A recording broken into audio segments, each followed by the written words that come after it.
I'd like to call the star of the show, Omar Khadr.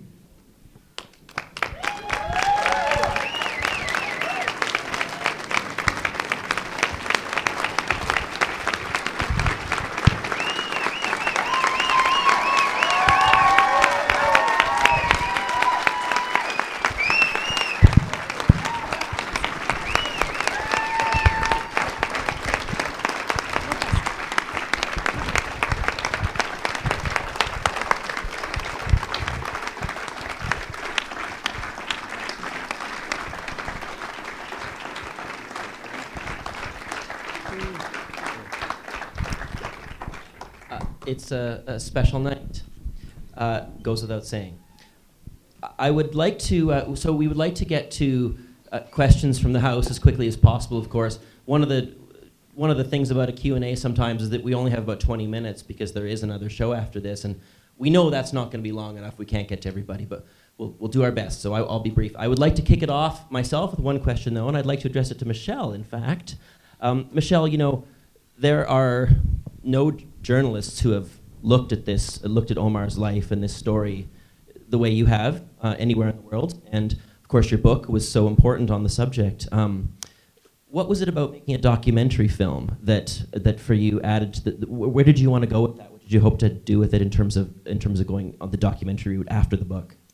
Well, I think one of the frustrating things about this story, and Dennis and Omar will agree, is that the story for years and years and years, sorry, can you hear me okay? Omar had always been sort of a caricature in the Canadian public. And he was either portrayed at some points as Paul Bernardo, at other points as Nelson Mandela, and he was neither. And I had been able to watch him over the years, but without ability to have cameras in Guantanamo, no one could see him. So it was an important story in that I felt the Canadian public really needed to see him and to hear from him. It might have also ruined me in my day job of print because I've had so many people say to me after watching this, wow, we didn't know the story. And I think, really? Because I wrote a book and 300 articles over 13 years.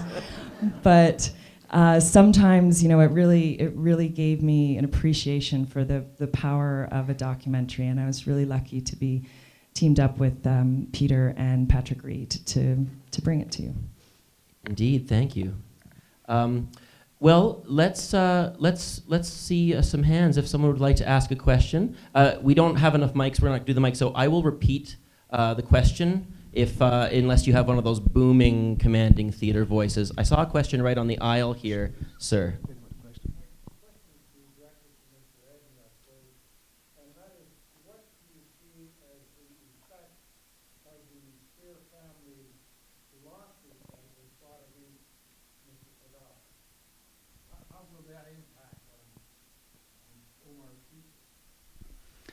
Well, I said to Morris Lane and to his lawyer, I look forward to you crossing the border. Mr. Lane lied about his injury at the battlefield. In fact, he was interviewed by Anna Marie Tremonti here in Toronto, and he acknowledged that he had not seen Omar Khadr, that he had been airlifted early on. And when asked, well, why did you say at trial that you saw Omar Khadr, he said, well, that's what they told me. So I welcome him to come across the border. I look forward to asking him certain questions. Thank you. Great question. Let's go to the far side of the theater. I see a gentleman way at the back. Yes, you, sir.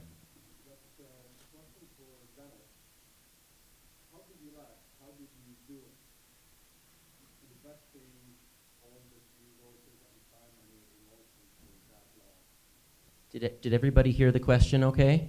Yeah? No? I believe the question, to summarize, was, Dennis, how did you keep your stamina up? How did you keep going this long on this? It's 12 years, as we say in the documentary. So was that your question accurately? Well, I could spend hours crying in your arms. Well, first of all, I realized that I was fighting not only for upholding the rule of law, but I was fighting to get someone out of jail, out of a hellhole, whom I thought would be such a wonderful contribution to the Canadian society. And when you take on a journey such as I took on, along with my co-counsel, Neil Whitling, it becomes a very sad and lonely journey. And you start to question your friends, your in-laws, society, because you're left alone. And people pat you on the back and away you go again. And you spend your life trying to tell them Guantanamo Bay is an evil place. And if we allow a place like Guantanamo to exist, then none of us can think about ourselves as a civil society. And if we allow children, particularly Canadian child, Omar Khadr, to be treated as he's been treated, then none of our children are safe either. Thank you.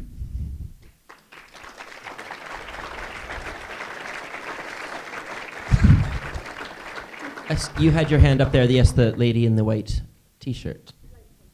Oh, light pink. I can't tell from. It's excellent fact checking. Appreciate it. Omar, first of all, I would really love to thank you for your vulnerability in this movie. It was honestly amazing to watch. I'd like to know what's been the most surprising thing for you coming back and adjusting to life in Canada. Well, first, thank you for your question, and I would like to thank Michelle, Peter, and everybody that have worked on bringing this story. It's been a long journey.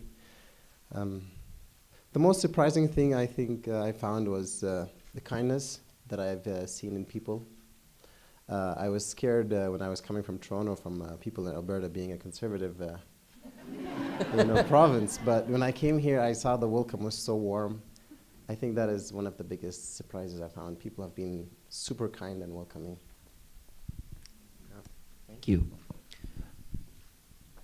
Oh, yes, Andrew, down in front.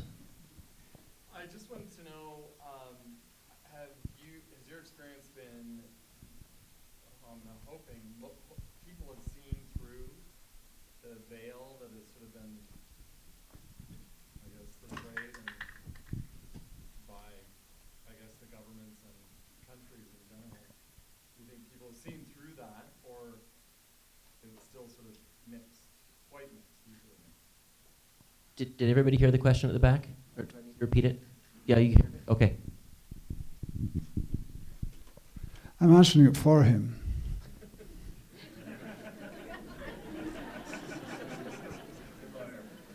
We've created a monster. As he thinks about his answer, I do just want to give a quick shout out to the real star, who is Patricia Edney, who is here with us. And I just want to say that. Yeah. Come on. Just stand up. Stand up.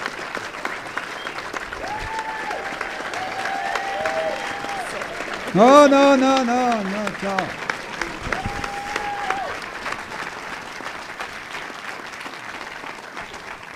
Sorry. Please go ahead. I think Omar answered that question by talking about the kindness he's experienced.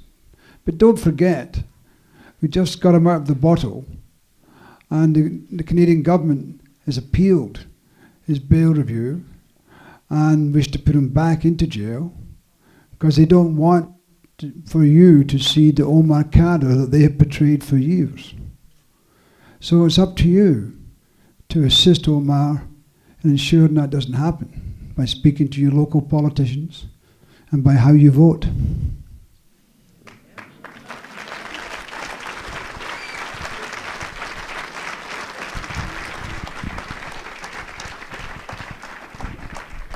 If I'm reading the time on my phone well, I think we still have time for at least a couple of questions. Yes. In the back, okay, I'm going to say the green shirt. Are you going to correct me?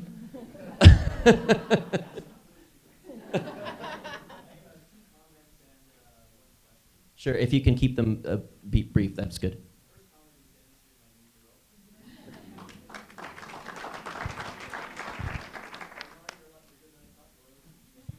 I feel short. No.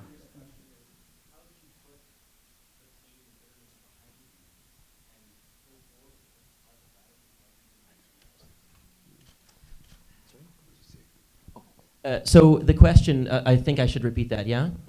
The question is essentially, and tell me if I got it right, how, Omar, you put the pain behind you and the bitterness behind you, if indeed you felt bitterness at all? Well, to forgive or to go to past something, you have to be hurt by it. I didn't allow pain to resonate with me. I tried to deal with it instantaneously and not let it stay with me. And I stopped putting faith in specific things. I just looked at general things, and one of those things is the goodness in people. And even if I was hurt by a particular person, I knew that there's good behind that pain. So that could always help me, and it made it easy for me. You know, we all go through things. You can only feel for people. You can't do anything for them. So thank you. That is remarkable.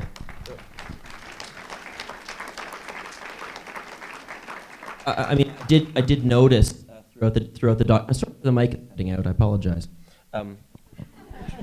Thank you. Now you have the bad mic.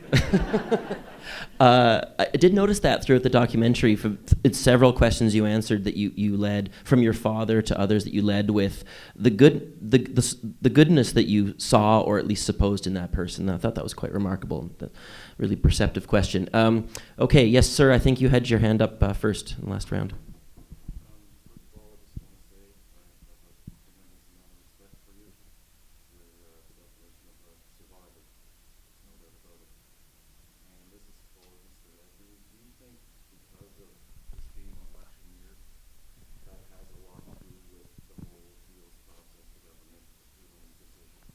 So the question was, does the fact that this is an election year perhaps have to do with all the appeals that have been made? Well, you heard the intelligence director, former director, talk, and his comment that Harper had not read the file. I knew the facts. That stunned me when I saw that. Because forever I've been asked, in Guantanamo they asked, why have you not assisted, why has Canada not assisted this child? I had no answer. And others have asked me, well, what is it with the government? And I think the answer is what that guy said, is that Harper didn't need to read the file. He didn't need to know the facts, because he'd already made his mind up. And so nothing has changed. I've been in the Supreme Court 3 times in Canada, successfully, once in the US Supreme Court, successfully, and our government persists in coming after him because he has been described as the terrorist who committed a heinous crime. And that's the same line it's told, same sentence it's told, time and time and time again. You now get to see him, you now see how he's portrayed, and that's the story your government doesn't want you to learn. And that's why they want to put it back in a bottle. I just got the signal here. We got about 6 minutes left, which is about more than I thought, so we're being efficient. Let's see here. I think so we have time for at least, I'd say that's about 2 questions. We're going to go to the back. Sir, right over there, yeah, way at the back in the last row. Yeah, you. My question is to Omar Khadr. What inspiration, source of inspiration you had during all these difficult times? And who is your hero, like role model to you?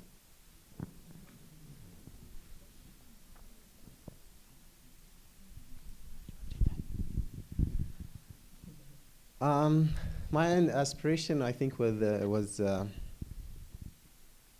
my faith and the belief in the goodness. I focused on the positive things in life. You can get lost in the darkness, but the smallest flicker is what you should notice in these dark times. So I could see a lot of small good things, and I think those were the things that I tried to focus on. Heroes, one of them is standing right here. But I think my heroes are, it's not a particular person, but the belief in the goodness of people. Thank you. I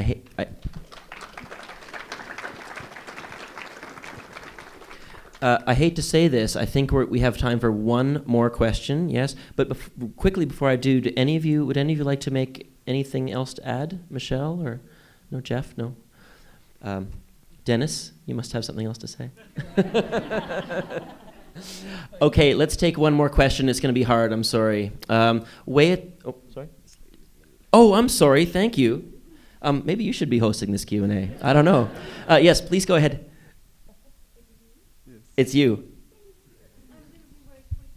First of all, thank you guys, really.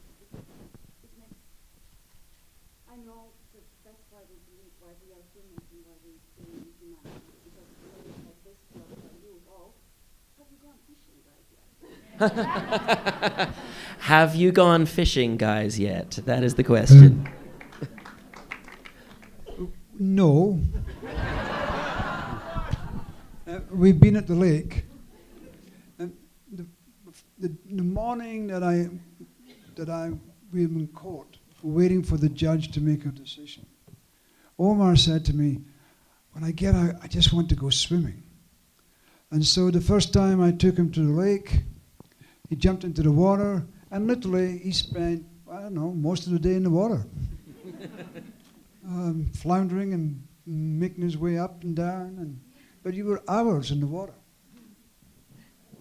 Any comments?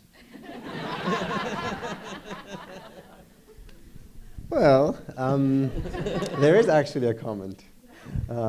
Prison is a place where you're really kind of held down, and like you almost feel the gravity, everything is weighing you down. And for me, water is very symbolic because it gives you this sense of weightlessness, and it's I just enjoy it. It's beautiful. So intellectual. I can't think of a better note to end on. I'm sorry we couldn't take more questions. Thank you very much, first of all, to all of our special guests.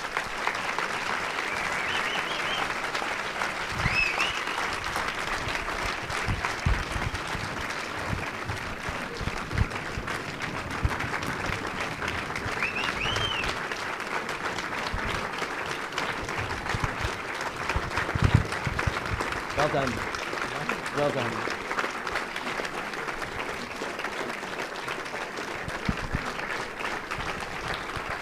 And thank you to all of you for being here.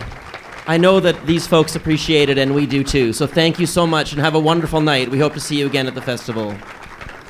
Thank you.